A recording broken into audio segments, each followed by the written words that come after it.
반갑습니다. 미풍입니다. 구독과 좋아요 부탁드리도록 하겠습니다. 한 번도 경험 못한 미친 전셋값 시대가 되고 있습니다. 이 추세는 앞으로도 지속될 가능성이 크고 월세가 많아지고 있고 그리고 이 전세 물량들은 앞으로 희소해질 가능성이 크다. 네, 그래서 경제학에서는 물량이 희소해지면은 당연히 가격이 오르게 되어 있습니다. 그래서 저는 이 이소부화를 여러분들이 다 읽어봤었을 겁니다. 그래서 나그네 외투를 벗긴 것은 매서운 바람이 아니라 따뜻한 햇빛이었다는 겁니다. 네, 그래서 나그네 외투가 얼마나 지저분해요. 이 사람 좀 외투를 좀 벗고 자는데 좀 벗었으면 좋겠다. 그런데 이 나그네 외투를 벗긴 거는 매서운 바람이 아니라는 겁니다. 이 규제가 아니라는 겁니다. 규제가 아니고 무엇이었습니까? 따뜻한 햇빛이었다는 겁니다. 이 부분들은 뭐 어린아이도 알 법한 단순한 이치예요.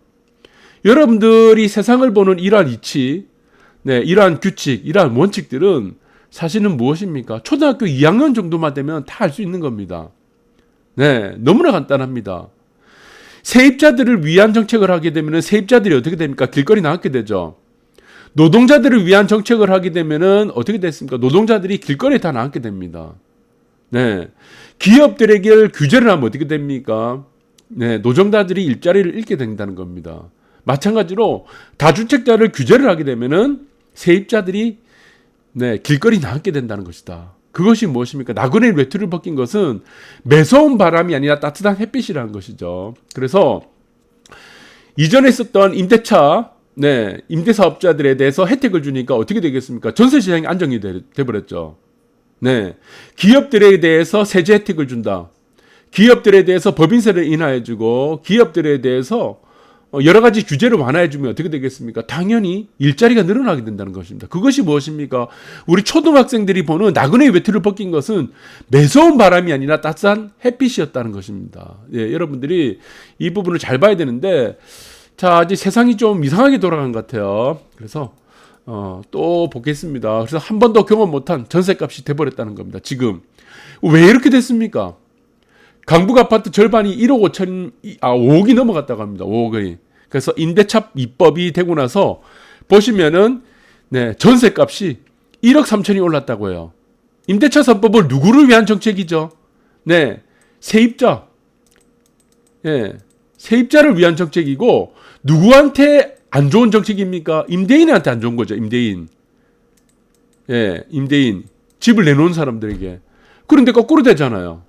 네, 세입자를 위한 정책을 하면은 세입자들이 길거리에 나앉게 된다는 겁니다. 이거는 초등학교 2학년 정도의 이소부화 정도만 읽은 사람이라도 다 아는 겁니다. 네, 이거는 뭐 너무나 쉬운 거니까 여러분들한테 뭐 설명드릴 필요 없고, 아파트 전세 중위 가격을 한번 보세요. 언제부터 이렇게 됐죠? 언제부터? 네, 지금 조용했잖아요. 전세 시장이 아주 안정돼 있었습니다. 그런데 이 보세요, 시기를 보세요. 있죠? 2020년 8월부터입니다. 이게 무엇이 나타났습니까? 임대차법. 네, 임대차법. 그래서 세상의 모든 이치가 그런 겁니다. 나그네 외투로 벗긴 것은 바람이 아니에요. 매서운 바람이 아닙니다. 따뜻한 햇빛이다. 그래서 임대인에게 유리한 정책을 준다. 임대인을 혜택을 주는 정책인 뭐 임대사업자 등록을 해서 혜택을 주니까 전세시장이 안정이 됐는데 그 혜택을 모조리 없애버렸다. 임대차법을 도입을 하니까 임차인들을 위한다면서 세입자들을 보호한다는 명목으로 이런 식으로 하니까 결국에는 보시면은 전세값이 급등을 해버렸다. 그래서 길거리 나가게 됐다. 거기다 전세 이제 대출도 안 되자고 하잖아요. 전세 대출도. 자, 누구를 위한 정책이죠. 네, 그래서 수도권 상위 20% 집값 10억을 돌파했습니다. 수도권 상위입니다. 20% 수도권. 뭐 서울 강남 아니에요. 강남 전세값이 한 평당 3.3제곱미터당 1평당 4천만 원이 넘겼다고 합니다. 이 모든 이유들이 다 이런 식입니다. 그래서 서울뿐만이 아니고 수도권뿐만이 아니고 지금 전국이 다 이렇습니다. 이 일은 우리가 과거에 미국에서도 50년 전에 이런 일이 있었습니다. 일본 같은 경우는 30년 전에 이런 일이 있었습니다. 배경이 무엇이었습니까? 전부 다 무엇이 있어요? 임대 규제 때문입니다. 임대 규제. 첫 번째가 임대 규제죠. 두 번째가 무엇입니까? 임대 공급. 공공임대 공급입니다. 이 두 가지 때문이에요.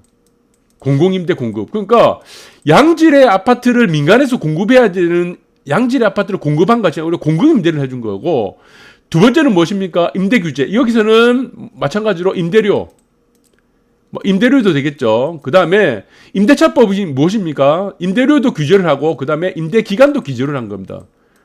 가격과 기간을 같이 규제를 한 것이 임대차법이 되는 거죠. 그래서 임대료 규제하고 임대 공급을 늘리는 정책을 쓰면 어떻게 됩니까? 결국은 어떻게 돼요? 집값이 폭등합니다. 집값이 무조건 폭등하고, 그 다음 또 무엇입니까? 네, 임대료가 폭등한다는 거죠. 네, 임대료가 폭등한다 이러면은 사람들이 전세를 놓을 필요가 없는 겁니다. 그래서 월세로 계속 가게 된다는 거죠. 그래서 전세에 대한 물량 자체가 희소해진다. 그래서 전세 가격은 앞으로도 지속적으로 더 올라갈 가능성이 상당히 높습니다. 이 부분들을 여러분들 잘 판단하시기 바라고. 네, 그렇습니다. 그래서 저는 전세 임대 공급, 이게 굉장히 중요합니다. 공공임대 공급. 여러분들은 이제 다 큰 사람들은 그렇게 영향을 받지 않는데, 아이들은 굉장히 영향을 많이 받아요. 자라날 때. 그래서 이제 이 아파트 보시면은 우리가 재개발 아파트 이렇게 짓잖아요. 그런데 한켠에 여기서 보시면은 이 임대 아파트 만듭니다. 임대 아파트. 공공 임대 아파트 만들잖아요. 그럼 나중에 일반 아파트로 전환하든지. 임대 아파트를 만드는데 아이들은 이거를 굉장히 민감합니다. 초등학교 1, 2학년 정도만 돼도 저 집은 임대 아파트 산대. 그거 다 알아요, 애들은. 그럼 애들이 굉장히 상처를 받습니다. 그래서 이거는 임대를 지금 재개발도 마찬가지고 지금 물량이 너무 많습니다. 이거를 없애야 돼요, 지금 사실은. 공공임대는 사실 없애야 됩니다. 지금 과포화 상태이기 때문에 여기서 적자가 지금 1년에 이제 1조 6천억 원까지 적자 폭이 늘어나게 버렸죠. 그래서 이 부분들을 여러분들 잘 보시기 바라고. 그래서 공공임대 재고 때문이다. 저는 그렇게 보고 있습니다. 그래서 두 가지 다가 있죠. 처음에는 임대에 대한 규제고, 그 다음 공공임대 공급이다. 두 가지 다 해당되는 겁니다. 공공임대에 대한, 이제 임대에 대한 규제는 1970년대에서 1980년대 미국에서 한번 있었고, 그리고 공공임대 실패 정책은 미국에서도 있었고, 일본에서도 같이 있었습니다. 외곽지에 공공임대를 만들고 하다 보니까 거기가 전부 다 슬림화가 되어버렸고, 거기서 따라 짓는 아파트도 같이 슬럼화가 돼버린 겁니다. 그래서 공공임대 정책은 굉장히 위험한 정책이에요, 이거. 그래서 지금 뭐 사회적으로 뭐 경제적 자립이 어려운 사람들, 뭐 장애우들라든가 이런 사람들의 외에는 함부로 이렇게 공공임대 정책을 남발을 해서는 안 됩니다. 그래서 공공임대가 지속적으로 늘어났죠. 그래서 예산도 지금 8조 원에서 22조 원까지 늘어났습니다. 네, 그러니까 공공임대 재고 OECD 9위로 우뚝 섰습니다. 그래서 비유로권에서 한국 1등 됐죠. 차라리 민간에서 제공하는 다주택자들이 공급하는 양질의 임대가 더 중요합니다. 양질의 임대, 민간 임대. 솔직히 양질 임대 같은 경우는 아이들이 잘 모릅니다. 솔직히 거기서 뭐 전세 사는지 아는지 모르는데, 임대 아파트 사는 거는 아이들이 잘 알아요. 네, 그래서 양질의 민간 임대를 우리가 지금 공급해 주는 게 낫다. 그것을 누가 공급해 줍니까? 국민들이, 이거는 국가에서 공급하는 것이 아니죠. 네, 이 개인들이 공급하죠. 다주택자. 네. 그래서 이 부분을 차라리 늘려야 된다라는 생각이 들고, 그래서 지금 계속적으로 이 공공임대라는 부분들 때문에 공급에 대한 효과는 전혀 없고, 네. 지금 악순환이 계속 반복되고 있습니다. 그래서 지금 승인받고도 13년째 착공관광 공공임대 사업 총체적 부실이 되고 있는데, 여기서 보시면 19년도하고 20년도에 보시면은 물량이 어떻게 됐습니까? 네. 미분양 물량이 계속 지금 쌓이고 있죠. 미임대 물량이. 근데도 지금 계속 공공임대 만든다고 그래요. 19년도에 보시면 76,543채. 그리고 5.5%가 늘어났고, 2020년도 작년에 보시면은 또 72,349채. 뭐 그래서 7.8% 또 늘어났다고 합니다. 계속 적자입니다. 그래서 지금 보시면은 작년 보시면은 적자폭이 어떻습니까? 적자가 1조 6천억이 발생했습니다. 공공임대 때문에. 이거 누가 갚아야 됩니까? 다음 세대가 갚아야 됩니다. 이거 국민 세금으로 갚아야 돼요. 그리고 수익률 보세요. 들어간 돈에 비해서 공공임대를 지으면서 수익률이 114.7%가 나빠졌다고 합니다. 수익률이. 그러니까 이 수익률 자체가 마이너스, 우리가 돈이 100만 원 있습니다. 100만 원 있는 돈을 날려버렸어. 뭐 도박을 해서. 주식을 해서 날려버렸습니다. 코인에서. 그러면 만약에 이러면 마이너스 100%가 되죠. 그런데 여기서 보세요. 마이너스 114.7%예요. 네. 그러면 투자금도 날리고 기존에 있는 돈도 다 날렸다는 얘기입니다. 하면 안 된다는 얘기입니다. 더 이상 이제 공공임대는 하시면 이제 정부에서 이거 추진하면 안 된다는 얘기예요. 그리고 뉴욕 사례를 한번 보겠습니다. 뉴욕 사례는 대표적으로 무엇입니까? 공공임대도 실패했습니다. 공공임대도 실패했고 여기서는 민간임대 규제도 실패했어요. 그래서 민간임대 규제 우리가 여기서 보시면은 대한민국의 임대차 3법이 있죠. 임대차 3법, 임대차 2법하고 비교를 해볼게요.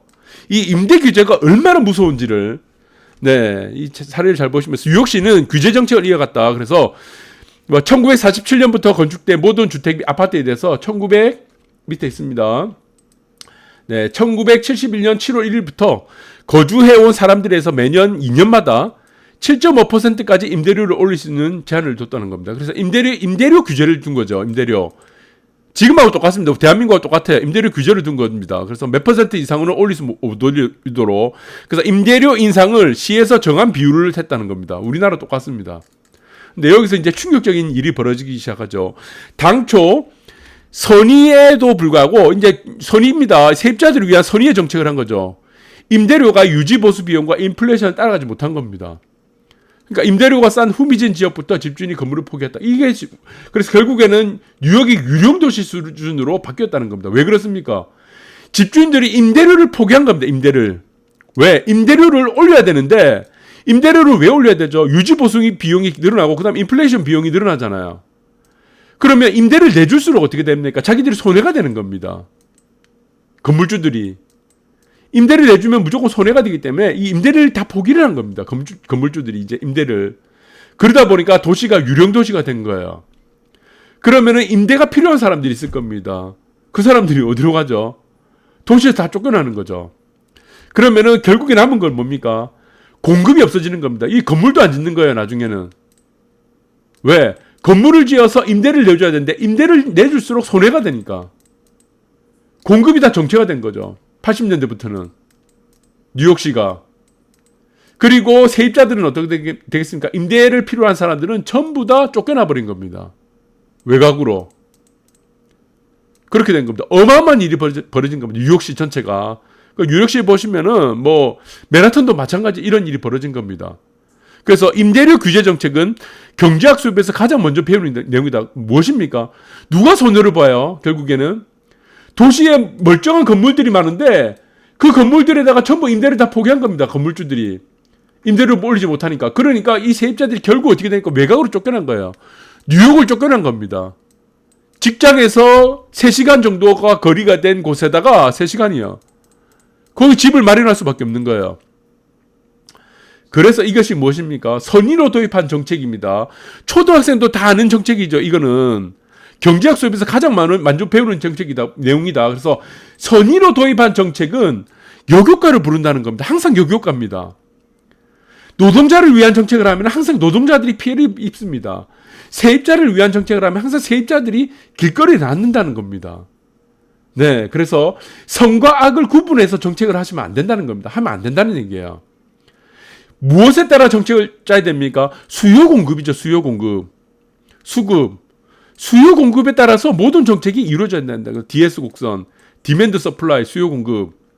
임대료를 규제하면 주택 공급이 줄어 저소득층부터 도시에 밀려나게 되잖아요. 왜? 도시에 이제 임대가 없으니까. 임대를 아무도 내려고 하지 않으니까. 왜? 임대를 내주면 다 손해를 보기 때문에. 도시에 다 밀려난다는 겁니다. 공급이 부족하면 주변적 임대료도 결국에는 오르게 됩니다. 나중에. 이게 여기서는 임대료만 오릅니까? 건물값도 결국엔 다 올라요. 공급이 다 줄어버리니까. 공급이 말살이 돼버렸죠. 지금 상황하고 똑같습니다. 이게. 전보다 실이 더 크게 나타나겠다. 그래서 이 문제가 어떻게 됐습니까? 지금의 80년대 이후부터 지금 40년이 흘렀죠. 40년이 흐른 지금의 뉴욕은 어떻게 됐습니까? 뉴욕 아파트 어떻게 됐어요? 1900억 됐어요. 1900억. 한 채 1900억이 됐습니다. 이 사건 이후로. 여러분들 이 기운을 잘 보셔야 됩니다. 자, 그리고 세입자들은 어떻게 됐습니까? 3.3제곱미터, 3.3제곱미터 한 평이다. 한 평 정도 크기면은 주차 공간 정도로 보시면 돼요. 주차 공간. 주차 공간 정도가 되는 게 한 평에 월세가 300만 원입니다. 300만 원. 주차장 한 칸이 월세가 300만 원이 돼 버렸어요. 이 일이 있고 나서 네, 무섭습니다. 이거 정책 한번 이거 잘못 만들면은 그냥 솔직히 말하면 서민들이 굉장히 위험해집니다. 이게. 그래서 일본 사례도 똑같아요. 일본은 어떻게 됐습니까? 일본이 너무 비싸죠. 땅값이. 네, 전 세계에서 가장 비쌉니다. 땅값이.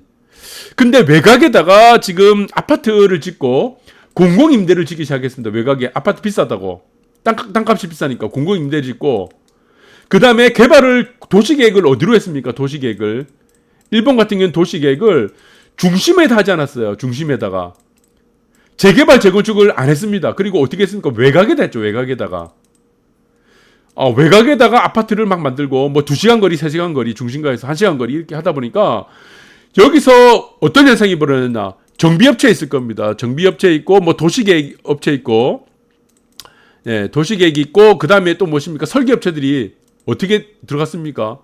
이 사람들이 사업성을 따지다 보니까 외곽에다가 여기다가 이제 아파트를 짓고 도시를 만드는 것이 자기들이 사업성이 뛰어난 겁니다. 왜? 땅값도 저렴하고 그리고 이쪽에는 재개발을 할 때 어떻습니까? 네, 대지 지분도 큰 거예요. 뭐 5층짜리 맨션이고 나중에 어떻게 됐죠? 이거 전부 다 미분양됐어요. 전부 다 미분양됐습니다. 이 대한민국도 지금 이렇게 됩니다. 그 다음에 어떻게 됐습니까? 건축업자들, 정비업체, 도시계획, 설계업체 다 파산했어요. 여기에 들어간 업체들이 다 파산했습니다. 왜 파산했냐? 외곽에다가 집을 짓고 아파트 맨션을 지어버리니까 아파트 짓고 나니까 바로 가격이 떨어지는 겁니다. 사람들이 선호를 하지 않으니까. 미분양이 되고 돈이 회수가 안 되는 거예요. 그래서 정비업체, 도시계획업체, 설계업체들은 전부 파산했다. 건축업자들이 다 파산해낸 게 일본입니다. 일본. 도시계획 자체가 잘못된 거예요. 네. 그래서 도시계획으로 보면 도시 중심가는 어떻습니까? 사업성이 없죠. 사실은 사업성이 없는데 분양이 100%라는 겁니다. 분양이. 이 분양을 안 본 겁니다. 사업성을 보고 들어가면은 이제 도시는 성숙기에 들어가게 되면은 사업성을 보고 들어가면 안 됩니다. 분양이 될지 안 될지를 보고 들어가야 되는 거죠. 그래서 지금도 상황도 똑같습니다. 지금 외곽지에다 보시면은 여기 뭐 일반 분양이 뭐 2배 이상 늘어나네. 조합원 수에 비해서 이거 들어갔다가 다 물었다가 다 죽습니다. 앞으로는. 네, 미분양 시대와 신고가 시대가 공존하게 됩니다. 그래서 이 이후 어떻게 됐습니까? 네. 인구 감소가 나타났죠. 2005년부터 2004년부터 2004, 5년, 6년부터 인구 감소가 본격적으로 나타나면서 이 현상이 어떻게 됐냐? 도쿄 부동산입니다. 중심가로 더 모이기 시작했다는 겁니다. 중심가로. 사람들이 중심가로 더 모이기 시작한 거예요. 자, 건축업자들이 만들기로 시작했던 이 외곽지역은 다 파산을 해버렸습니다. 미분양이 되면서. 그런데 긴자, 신주쿠 이런 상업지 땅값이 오르면서 도쿄는 중심이 급등을 했고 그리고 여기서 보시면 가장 중요한 게 보십니까? 관광지입니다. 관광상업지.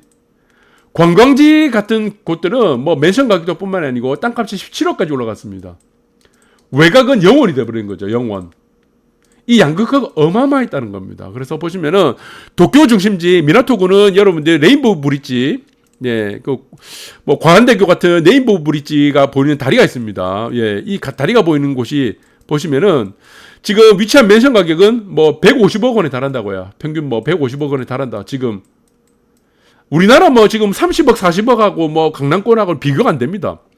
그래서 여기서 조금 잘 나간다는 아파트가 어떻습니까? 맨션. 네, 580억입니다. 580억. 건물 하나가 아니에요. 맨션 한 칸입니다. 한 칸. 네. 그래서 이 양극화를 만들었던 것이 무엇입니까? 네.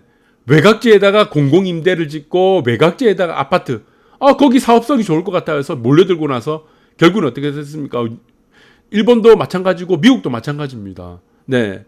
결국에는 공공임대 공급에 대한 이 정책 실패입니다. 이 만들면 안 되죠. 민간에서 자유롭게 수요와 공급에 따라서 만들어줘야 되는데 공공임대를 계속 밀어붙인 거고 그리고 임대료 규제를 정부에서 만든 것입니다. 임대료 규제 그리고 임대 기간들 지금 우리나라에서 하는 거하고 똑같습니다. 하는 거.